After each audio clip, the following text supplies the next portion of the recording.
Welcome to Wrestle MSX. I'm Michael. And I'm Sally. Please sit back, relax, and enjoy our look at Night 1 of WrestleMania.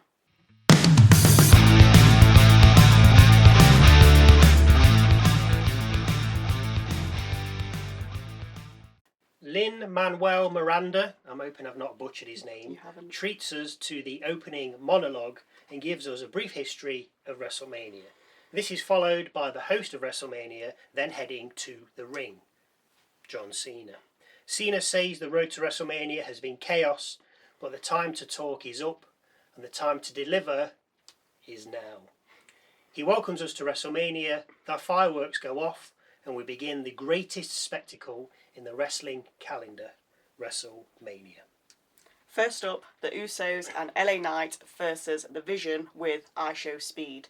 The Usos superkick The Vision, leaving Knight to take it to Speed, which he does with ease. We then settle into a normal, as normal can be, wrestling match. There's spears, near falls and chops, with Knight then looking to BFT Speed.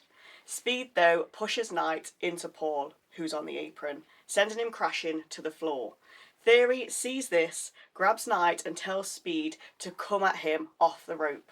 As Speed comes off the rope, Knight pushes Theory into him before then BFTing the pressure and covering for the win.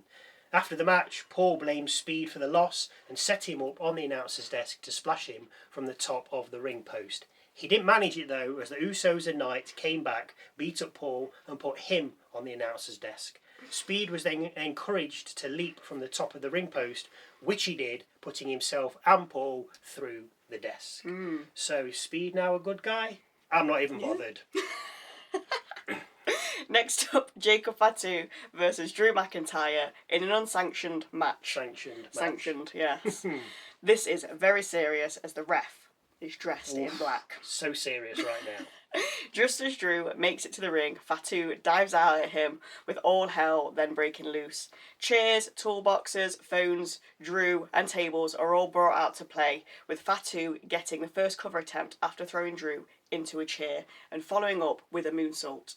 Drew then tries to wrench out Fatu's eye and then covers for two after putting Fatu through a chair. McIntyre then gets the referee's belt, but it's Fatu that uses it on Drew. A Claymore then nets Drew 2, with Fatu then being pushed from the top rope and going through a table previously set up on the outside. We then head back inside the ring, where Jacob uses a toolbox to Drew's cranium, with Drew then falling back and landing onto a table, also previously set up. Fatu then climbs the ropes and hits his moonsault, putting Drew through the table. The Samoan Werewolf then covers and gets the 1, 2, 3. Now, according to reports, Drew is now off to do a reboot of the films The Highlander. Next up, the women's Fatal 4-Way tag match for the women's tag team titles. Alexa Bliss and Charlotte Flair versus Bayley and Lyra Valkyria versus the Irresistible Forces versus the Bella Twins. Bliss dressed as a Death's Head hawk moth, Flair a butterfly, and the Forces paying homage to Demolition's Axe and Smash, who were inducted into the Hall of Fame on Friday night. When the Bellas come out though, Nikki is wearing a boot on her left foot and holding a crutch. Uh-oh. She says she's not medically cleared and has asked a friend to step in for her. John Cena? This friend, Paige, which brings up many questions like, what if Nikki was okay? Yeah, how they're just bringing her in. Yeah. Anyway, that's for another day. With 4 women in the ring at any one time, this is busy, with double teams, finishers, and cameramen falling over. Yes, we went from seeing the match to getting a super close-up of the ring skirt. Anyway, after a lot of back and forth, Nikki pulled Flair from the ring as Bliss was about to land Twisted Bliss to Paige. Bliss watched what happened, paused, and then landed her move. Only the hesitation allowed Paige to get her knees up as Bliss landed. Paige then hits Bliss with Rampage, covers, and gets the victory. The Bellas and Paige are now women's tag team champions. Now, yes, I know I called this right, but I'm not bothered about that. But I just feel that this has messed up the Bellas' road to retirement. Yeah. I don't know what's going to happen, but now I feel they will lose it and then regain it at SummerSlam, and then they'll finish. Yeah. It needs to be the two of them, or just when Yes, it has to be. better. It has to be the two of them. Yeah, these fall out with Paige on the way. Yeah, possibly, but yeah, I think this has messed up what they were going to do in the long. I mean, it has anyway, but anyway, enough about that. Next up, the Women's Intercontinental Championship to be contested by Becky Lynch and the champion AJ Lee. Side note, Jessica Carr is the referee, who Becky does have a little beef with. Lynch is also played out live? It's not live. By Wonder Years. Lynch gets an early 2 count after a leg drop from the middle rope, with another 2 after a Bexploder. Lynch then removes one of the turnbuckle pads, but the ref replaces it. Very nice, I like that. Well done, ref. Doing your job for a change. A Shining Wizard attempt from Lee gets countered into another cover by Lynch, with Becky getting another 2 off a manhandle slam. The ref then tells Lynch to move away from Lee, with Lynch not liking it and getting in Carr's face. Carr reacts and gets in Lynch's face, with the pair then pushing each other. Lynch then runs at Carr, but the ref ducks, with Becky running into a manhandle slam from Lee. Cover 2. Both women then struggle to get to their feet, but when they do, Lynch looks for another manhandle, with Lee countering into a Black Widow. Lynch, though, reaches the rope and then hits Lee. The ref then checks on Lee, but while she does, Becky removes the turnbuckle cover once again. Lee recovers and then runs at Lynch, but the Irish woman pulls the ref in front of her, with Carr sandwiched between the two competitors. The ref stumbles to a knee and gets up again, but this movement allows Lynch to throw Lee into the exposed turnbuckle. Manhandle slam her and cover her for the 1, 2, 3. Cheat. Becky Lynch has just become the new Women's Intercontinental Champion. Oh, I thought we was getting rid of her. Me too. Out next, Gunther versus Seth frickin' Rollins. Seth's coat is on fire as he heads down. He then removes his contacts, gets in the ring, and he's met with the sole of Gunther's boot and a powerbomb as the Austrian lays waste to the former Vision leader. The two brawl on the outside, with Seth getting Gunther over the announcer's desk and then launching a cheer at him. The pair then get in the ring, the bell rings, and we're off. Chops and moves galore, with Seth then landing a buckle bomb and missing a stomp. We have a clothesline off, with both men then taking a minute on the mat. The pair get up and have a chop off. It's a Gunther match, don't forget. With the ring general then powerbombing Seth and covering for 2. Gunther then takes control, but Seth fights back with a pedigree and stomp. This is it. He follows up with a cover and can only manage 2, as Gunther somehow manages to kick out. I mean, that's 2 finishes, isn't it? I mean, Seth then rolls up Gunther, but Gunther kicks out and puts Seth straight into a sleeper. The Visionary fights out, with Gunther then putting him down with a clothesline before climbing to the top rope. Seth, though, catches up to him, lands a superplex and Falcon Arrow, and then covers. But Gunther once again kicks out on 2. Seth then locks in a sleeper, but Gunther gets his foot on the rope. Gunther then rolls out the ring, with Seth following with 3 dives. Gunther, though, stops the third and powerbombs Seth onto the ring apron, before looking to do the same on the announcer's desk. Seth counters and pedigrees the Austrian before looking for a stomp. This is all on the announcer's desk, by the way. It is, yes. Seth then does land the stomp, running from the Spanish announcer's desk to the American one. With Gunther down and the ref checking on him, Seth stumbles around the outside, only to be speared by Bron Breakker. He then throws Seth back into the ring, where Gunther then joins him, before locking in a sleeper. This does it for Seth as he passes out, and Gunther wins. After the match, Seth takes another spear from Breakker as he runs down the rampway, with Bron then heading back up the rampway and being embraced by an awaiting Paul Heyman. What could have been? Oh, I know. We then see the new inductees of the Hall of Fame before our penultimate match of the night, Liv Morgan versus Stephanie Vaquer for the Women's World Championship. Liv gives us a treat as she sings her new song as she comes down the rampway. Oh dear. The pair go straight at it, with Vaquer getting the upper hand. We then go outside the ring, come back in, get double knees in the corner from the champ, and then go upstairs. Vaquer doesn't hit her move though, as Morgan powerbombs her and covers for 2. Morgan then lands the 3 amigos, during which time all I could hear was a woman incessantly screaming. Oh, there's no need for it. Shut up. Liv looks for a splash, but Vaquer gets her knees up and turns the tables. Of course, we then get the Devil's Kiss and the knees to the face, with Vaquer then covering, but only for 2.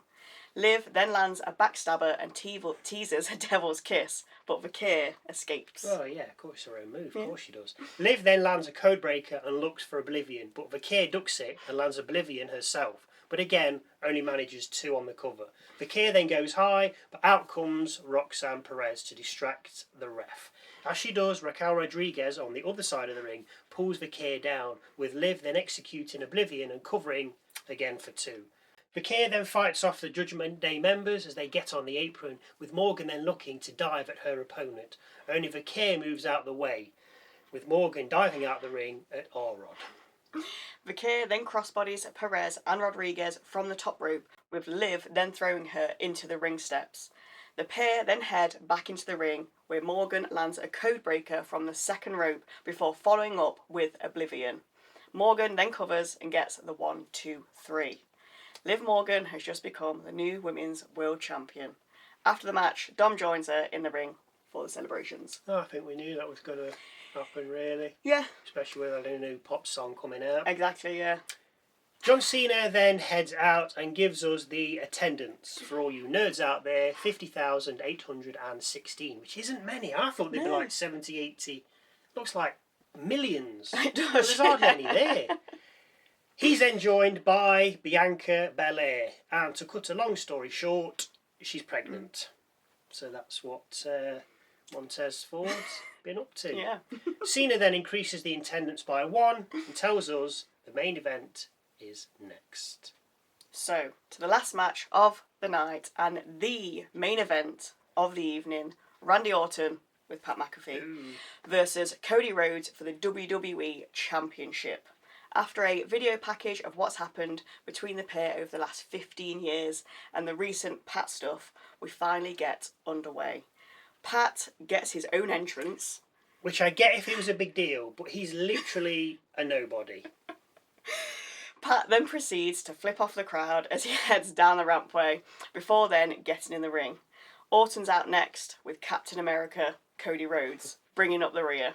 Cody's entrance shows the various incarnations of his career before he then appears via the Codyvator. Pat announces Orton, with Alicia Taylor then announcing Rhodes to a chorus of boos. Cody hands over his title to the ref, with Pat then jumping Rhodes and Orton joining in. Rhodes tosses Orton out and then hits Pat with a crossroads before setting him up on the announcer's desk. Jelly Roll then appears, gets on the Spanish announcer's desk and lands an elbow drop to Pat, sending the pair crashing through the desk. And we've not even started. Pat is then carted off on a stretcher. Orton gets in the ring, the bell rings, and finally the match gets underway. A scoop power slam puts Orton down, with Randy then answering with a backbreaker, which seems to hurt Orton more. More movement seems to affect Orton, with Rhodes then working the Viper's back with a half crab and strikes. Rhodes then goes high, but Orton catches up to him and lands a superplex. Orton now takes control with a scoop slam and draping DDT before coiling for an RKO. Rhodes foils it, with the pair then heading outside. Orton does his usual back body drop to Rhodes on the Spanish announcer's desk, with Cody then throwing Orton into the ring post. The pair get back in the ring, and it's then that we see Orton's been busted open. Rhodes is audibly booed before landing a disaster kick and cover for 2. He then wipes Orton's blood across his chest. Rhodes then delivers his own draping DDT and sets up for a CGR, an RKO. Orton dodges you don't it. get that anywhere else. With Rhodes ricocheting from the corner and into Orton's grasp. Orton then pulls off across Rhodes and covers for 2. I forgot it's mainly so you can like swap finishes. That's it, exactly. Orton then towels himself off. I mean, they would have done that in the Attitude Era. Before setting up for an RKO again. But Rhodes counters into a backslide and gets a 2 count. The pair gets up, with Rhodes then landing an RKO and another 2 count. We go back outside, with Rhodes dropping Orton on the Spanish announcer's desk and then head back inside the ropes. Rhodes signals for a crossroads, but Orton pulls out an RKO and covers for 2. The pair, now spent, resort to strikes, which busts Rhodes open.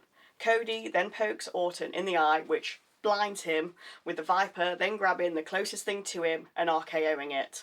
Of course, it's the ref. What? Orton then attempts to put a punt on Cody's babymakers, but Rhodes blocks it and delivers one himself to Orton. Rhodes then goes high for a Cody cutter, but Orton counters it into an RKO. With the ref down, we need a new one. So here comes... Yeah.